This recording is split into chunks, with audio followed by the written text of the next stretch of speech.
Регионален надпревар детски семафор се одржа денес во Кочани. Учествуваа 8 градови од регионот, ученици во основно и средно училиште.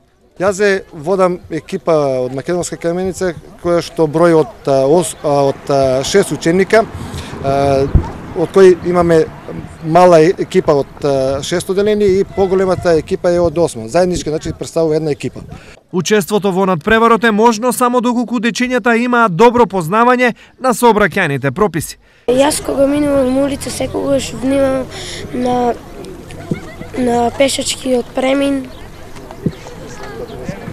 Многу знам да возам велосипед. Која е целта на ваков вид надпревари? Да се зголеми сообраќајната култура кај младите, пред се кај децата, меѓутоа и кај повозрастните, значи од средните училишта, меѓутоа покрај надпреварувањето тука е дружењето, запознавањето, што мислам дека би користело во иднина. Најдобрата екипа од денешниот надпревар ќе учествува на државен детски семафор кој ќе се одржи на 20 мај во Скопје.